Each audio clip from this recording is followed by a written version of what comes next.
Hello dear students. कल हम structure of pollen grain की बात कर रहे थे और मैंने बताया था आपको कि जो पोलन ग्रेन होता है उस पोलन ग्रेन में जो कवरिंग होती है उसे स्पोरोडर्म के नेम से जानते हैं। और स्पोरोडर्म के दो पार्ट होते हैं। बाहर वाला जो पार्ट होता है ये एक्साइन वाला पार्ट होता है, थिक पार्ट होता है, प्रोटेक्टिव लेयर इसकी चारों तरफ होती है। और अंदर वाला पार्ट जो होता है इंटाइन वाला पार्ट होता है, प्लाज्मा मेम्ब्रेन की तरह ये काम करता है। इसके अंदर दो सेल होती है, एक बड़ी सेल होती है लार्ज सेल जिसे वेजिटेटिव सेल कहते हैं, एक छोटी सेल यहाँ पर होती है। इस छोटी सेल को जो है हम जेनेटिव सेल के नेम से जानते हैं। ये बेसिक स्ट्रक्चर इसकी होती है। पहले हम एक्साइन की बात कर लें। एक्साइन जो बनी हुई होती है आपको पता है स्पोरोपोलिनिन से बनी हुई होती है। स्पोरोपोलिनिन हार्डेस्ट मटेरियल होता है वर्ड का और ये जो है इसको प्रोटेक्ट करने का काम करता है। इसके अलावा इसके चारों तरफ पोलन किट की लेयर भी होती है जो इसको इंसेक्ट से चिपकाने का काम करती है, साथ में जो है यूवी रेज से बचाने का काम भी करती है।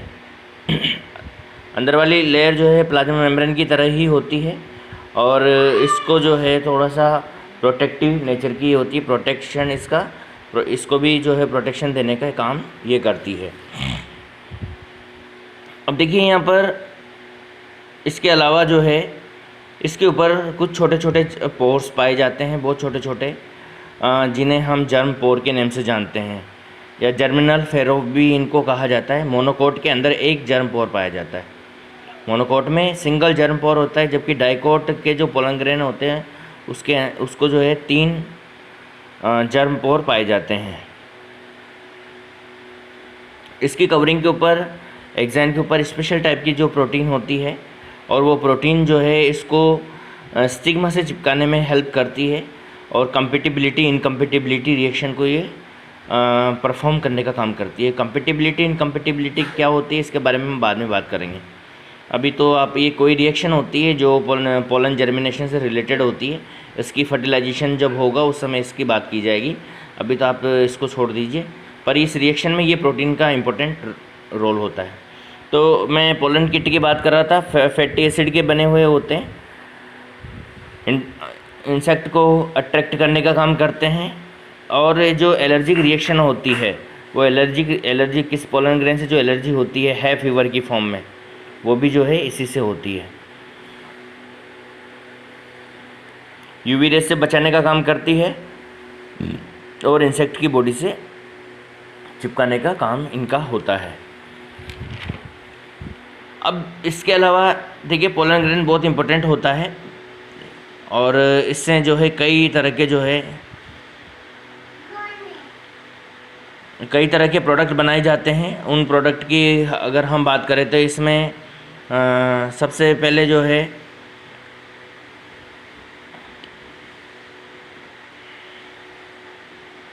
बहुत ज़्यादा हाईली न्यूट्रिटिव नेचर का ये होता है, तो इससे जो है न्यूट्रिटिव टैबलेट्स और सिरप्स बनाई जाती है।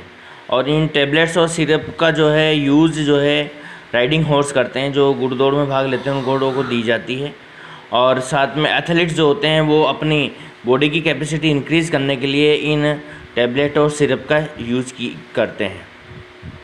इसके अलावा पोलन ग्रेन क्रीम होती है। देखिए यूवी रेज से प्रोटेक्शन का काम पोलन किट करता है और क्रीम जो होती है वो भी हमारी स्किन को जो है यूवी रेज से ही बचाती है। और जब पोलन ग्रेन की जो क्रीम होती है उसको जब फेस पे लगाया जाता है तो यूवी रेज जो है स्किन से टकरा कर वापस चली जाती है और हमारी उसके स्किन के अंदर मेलेनिन जो है कम हो जाते हैं, इस वजह से फेयरनेस आ जाती है। तो ये बेस्ट क्रीम है फेयरनेस की। पोलन ग्रेन को पीस कर और उसको जो है उसमें थोड़ी सी क्रीम मिलाकर इसको बनाया जाता है और फेस पे लगाया जाता है, जिससे जो है फेयरनेस आती है। इसके बाद में अपन बात करेंगे डेवलपमेंट ऑफ मेल गैमेटोफाइट। अब मेल गैमेटोफाइट का डेवलपमेंट कैसे होता है। देखिए सबसे पहले माइक्रोस्पोर बनता है। हालांकि हम बहुत सारी बात कर चुके हैं मेल गैमेटोफाइट में किस तरह से माइक्रोस्पोर बनता है और उसके चारों तरफ एक्साइन और इंटाइन होती है। माइक्रोस्कोप के अंदर स्टार्टिंग में जो है सिंगल न्यूक्लियस होता है, सिंगल सेल होती है। बाद में इसके अंदर डेवलपमेंट होता है और ये जो है मेल गैमेटोफाइट में कन्वर्ट हो जाता है।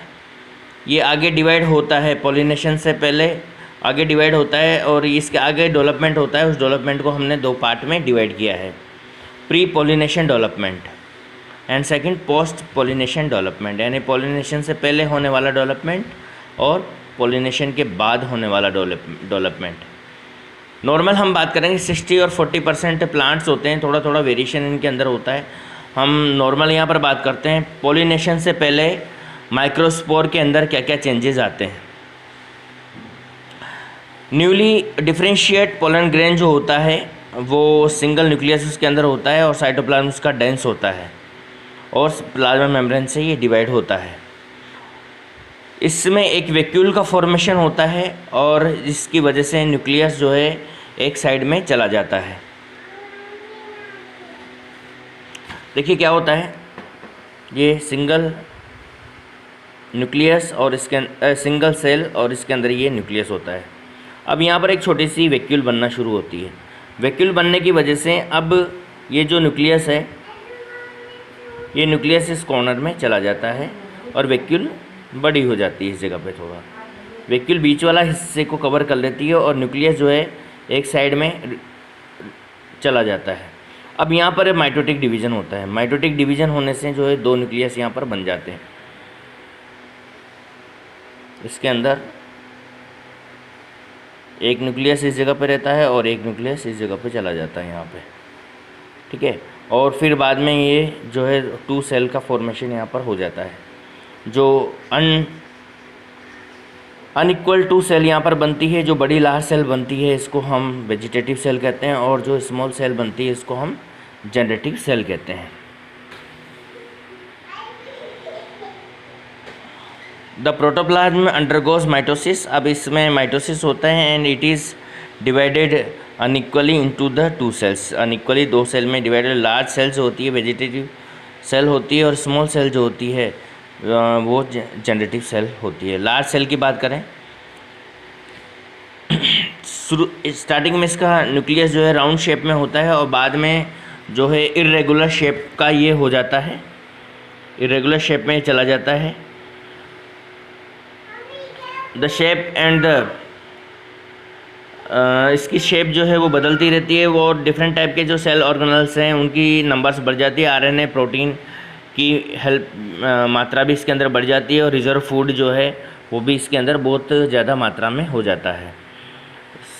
स्मॉल जनरेटिव सेल होती है, ये भी स्पेरिकल सेल्स होती है जो आगे चल के मेल गैमेट का फॉर्मेशन करती है। इनिशियली ये राउंड शेल शेप में ही होती है पर बाद में जो है ये सेल जो है लेंटिकुलर हो जाती है और साथ में इलेप्टिकल और स्पिंडल शेप हो जाती है। और स्पिंडल शेप होने से के पीछे जो मेन रीज़न है कि इसको पोलन ट्यूब के अंदर मूव करना होता है, इस वजह से ये लंबी पतली हो जाती है। Generally it is become long and tuber. ये लंबी हो जाती है और ट्यूब जैसी बन जाती है। In longer shape provide motion. लंबी शेप में ये मोशन प्रोवाइड करती है टू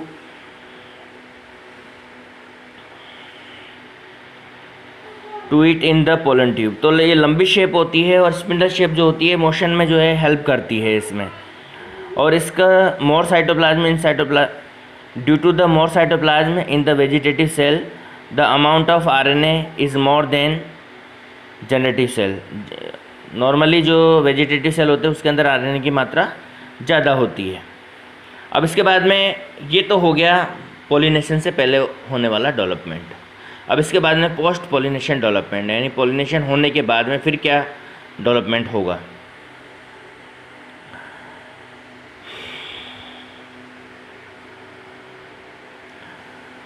आगे फॉर्मेशन, इसमें फॉर्मेशन ऑफ मेल गैमेट।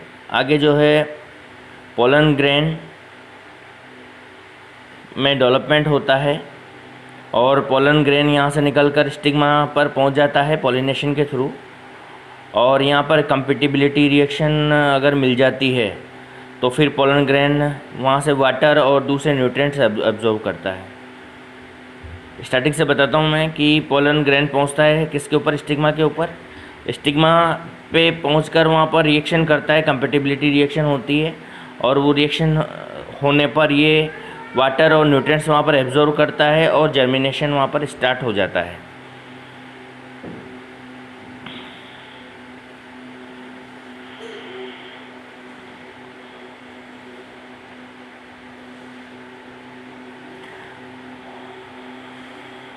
अब इसके बाद में जो है ये वेजिटेटिव सेल जो होती है वो ज़्यादा बड़ी होना शुरू हो जाती है, और जनरेटिव सेल जो है वो डिवाइड हो जाती है, और डिवाइड होकर 2 मेल गैमेट यहाँ पर बनाने का काम करती है। Pollen grain swell up, pollen grain फूल जाता है। फूलने के बाद में पोलन ट्यूब जो है come out from the germ pore से पोलन ट्यूब बाहर आ जाती है। And pollen tube is covered by the intine and it has vegetative nucleus and tip of pollen tube. इसमें वेजिटेटिव न्यूक्लियस होता है इसके टिप के ऊपर। Pollen tube secrete pectinase, cellulase and other hydrolytic enzyme to make passes through the style and the form getting nourishment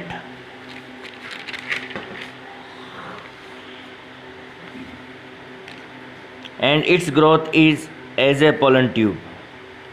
Grow the cytoplasm nucleus and the genetic cell come into the pollen tube and the pollen grain become empty and cellulose plug form after the germ pore.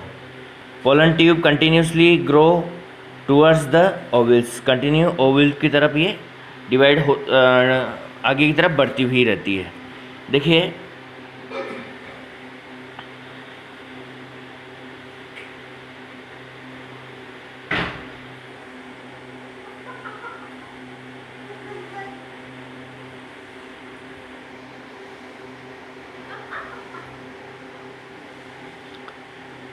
Stigma है, style है, ये ovary है। Pollen grain इस जगह पे आगे गिरता है यहाँ पर।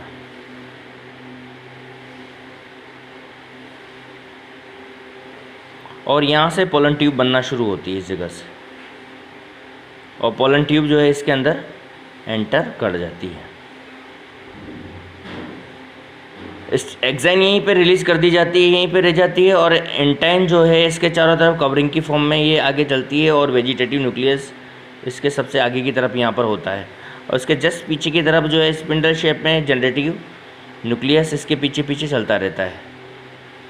आगे वेजिटेटिव न्यूक्लियस चलता रहता है और पीछे जो है जनरेटिव न्यूक्लियस ये चलता रहता है। जैसे ये पोलन ट्यूब यहाँ पर आती है तो इस जगह पे जो है इसके अंदर एंटर करती है, तो ये जो वेजिटेटिव न्यूक्लियस होता है, ये वेजिटेटिव सेल होती है, यहाँ पर बहुत सारे हाइड्रोलाइटिक एंजाइम रिलीज करती है जो इसके अंदर रास्ता बना, क्योंकि ये पूरी कॉम्पैक्ट होती है, यहाँ पर कोई खाली जगह नहीं होती है। इसमें जो छेद करने का काम करते हैं वो एंजाइम करते हैं, और इसके अंदर कंटिन्यू आगे की तरफ रास्ता बनाते हुए आगे की तरफ बढ़ते हैं, और वो ओव्यूल की तरफ ये कंटिन्यू आगे की तरफ जाते हैं। तो हाइड्रोलाइटिक एंजाइम, पैक्टिनेज, सेलुलेज, इस तरह के एंजाइम जो है रिलीज ये करती जाती है और आगे रास्ता बनाती हुई चलती जाती है, और ये न्यूक्लियस यहाँ पर इस तरह से सबसे आगे की तरफ रहता है, और इसके पीछे स्पिंडल शेप में इस तरह के स्पिंडल शेप में जो है जनरेटिव न्यूक्लियस जो है इसके अंदर पड़ा हुआ रहता है, और ये भी इसी के पीछे पीछे आगे बढ़ता है। जैसे ही पूरा साइटोप्लाज्म अंदर आता है तो यहाँ पर ये एक प्लग बन जाता है जिसे हम कैलोज प्लग कहते हैं। ठीक है, तो ये यहाँ तक की बात हो गई। अब आगे क्या होता है,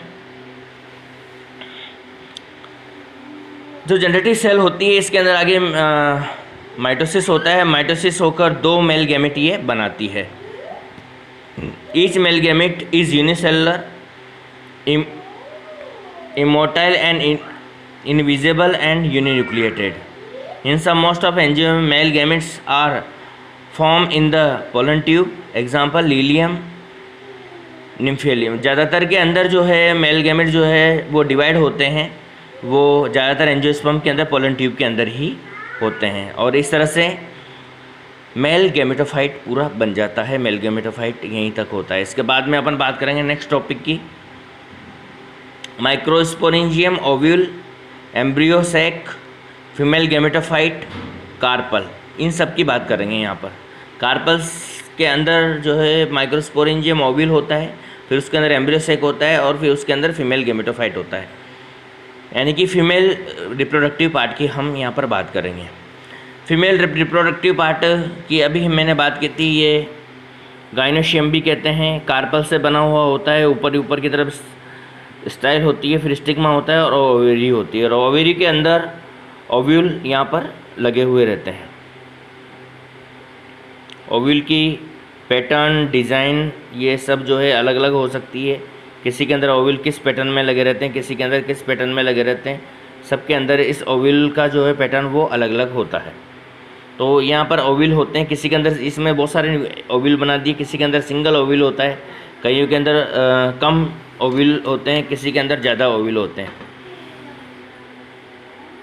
अब देखिए अपन यहाँ पर बात करें तो female gametophyte flower, female reproductive part of flower is known as gynoecium. It is the contain one और मोर कार्पल, एक से ज़्यादा कार्पल होते हैं। Carpel is also known as modified sporophyll भी कहते हैं इसको।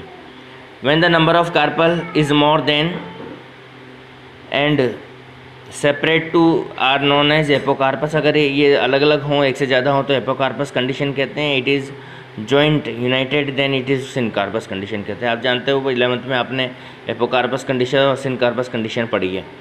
Carpel is flask like the structure divide in 3 parts, 3 parts में इसको डिवाइड किया है, स्टिग्मा, स्टाइल और ओवेरी। स्टिग्मा आपको पता है फ्लैटेड वाला अबव वाला हिस्सा होता है, जो कि mainly landing platform for the pollen grains, मतलब पोलन ग्रेन जो है इसी जगह पे आके लैंड होते हैं हवा के द्वारा या इंसेक्ट के द्वारा, वो कहीं से भी। और सेकंड जो इसमें होता है स्टाइल होती है, और स्टाइल भी जो है लॉन्ग ट्यूब होती है जो ओवरी से जुड़ी हुई रहती है, और ये पोलन ग्रेन को वहाँ तक पहुँचाने का काम करती है।